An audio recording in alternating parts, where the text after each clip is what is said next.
Tenaga kerja Indonesia di Malaysia siap angkat senjata gulingkan kerajaan jiran.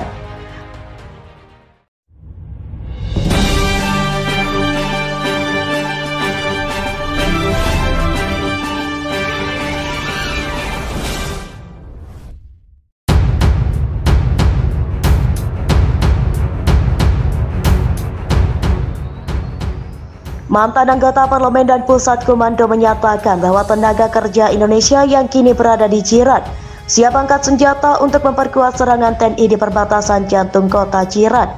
Setelah gempuran tanpa henti yang dilancarkan oleh pihak TNI, dia mengatakan bahwa mereka siap berjuang untuk membantu para TNI. Menurutnya, mereka telah marah besar karena selama ini telah ditindas di negeri tersebut dengan kelakuan warga di sana yang selama ini telah memandang mereka dengan sebelah mata. Ia menganggap invasi itu akan mampu menyelamatkan TKI dan membuat Malaysia tidak congkak kepada Indonesia. Dia juga mengklaim bahwa para TKI di sana bisa memimpin. Pasukan dikarenakan sudah mengerti peta lapangan dan menguasai jalan-jalan tikus yang dapat mempermudah TNI melakukan penyergapan terhadap musuh. Kami bersiap untuk ini. Kami mempersiapkan elemen militer dengan warga Indo yang saat ini di Malaysia, yang kini bertarung dengan militer Malaysia di garis depan mereka, siap pergi ke istana saat momen penentu berlangsung. Menurut data konkret dari pemerintah, saat ini ada sekitar 400 warga negara Indonesia bertarung membantu pasukan TNI. Saya tidak hanya menjaga komunikasi dengan mereka, saya juga secara aktif mengintegrasi mereka, ujarnya seperti dikutip news. Saat ini memang sedang dalam pelarian dari pusat kota. Ya, kabur dari Malaysia karena kerap menyuarakan kritik terhadap istana Jiran. Menjadi sorotan pada awal tahun ini setelah mengumumkan keberadaan kelompok gerilya Kopassus Militer Republik Nasional di garis depan dengan cara penyusupan. Akan tetapi bukanlah satu-satunya kelompok gerilya yang beroperasi di garis depan penyerangan. Setiap hari ada beberapa serangan terjadi di Malaysia, pembakaran di sejumlah paus militer, aksi sabotase, dan penyergapan militer Jiran. Gelombang baru yang dimulai merupakan rangkaian dari rangkaian peretas untuk porsi paling kritis dari data pemerintah, kata Pusat Komando TNI. Beberapa kelompok militer Rusia juga bekerja sama dengan Kopassus di garis depan untuk mendukung penyerangnya.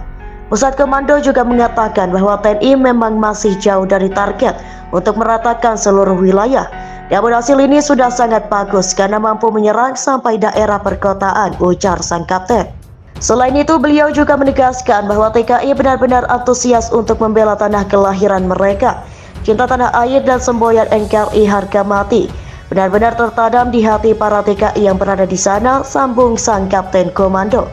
Penggal dua negara Malaysia jadi dua bagian. Sederet langkah-langkah strategis Indonesia sudah dipersiapkan saat perang berlangsung. Indonesia yang didukung penuh dengan kekuatan militer Rusia berhasil menghancurkan pangkalan militer dan sejumlah akses pertahanan di negeri jiran. Dan tidak luput area perbatasan memang menjadi perhatian khusus bagi pihak TNI untuk menjaga NKRI dengan maksimal dari adanya serangan dadakan yang mungkin akan dilakukan oleh sekutu negeri jiran. Persiapan yang dilakukan salah satunya dengan mempersenjatai Pulau Natuna.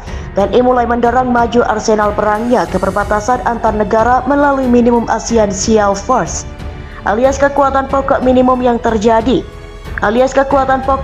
yang terbagi mencari 3 tahap adanya batalion komposit satuan pemukul dari TNI AD, TNI AL, TNI AU yang mengisi pola Natuna. Anggaran pertahanan Indonesia yang semakin meningkat setiap periodenya berimbas pada belanja alutsista gila-gilaan oleh TNI yang bisa membuat meradang seluruh kawasan, dan dikabarkan bahwa akan dikirimkan pasukan ke perbatasan untuk melanjutkan serangan menuju Malaysia. Alat utama sistem senjata yang ditempatkan di Natuna pun tidak main-main. Di sana disiagakan 3 KRI ukuran besar sekelas Bung Tomo kelas dan korvet Diponegoro kelas untuk bersiaga di Pulau Natuna.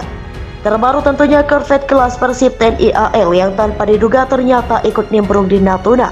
Sedianya juga akan ditempatkan kapal selam di Natuna untuk menanggulangi aspek peperangan bawah laut. Belum selesai sampai di situ, rencananya di Natuna juga akan ditempatkan 1 skuadron pesawat tempur untuk melakukan operasi patroli udara berkemampuan maritim strike. Pesawat tempur pun merupakan kelas Wahid macam F-16 JD Block 52 ID dan Sukhoi Su-27 30 milik TNI AU.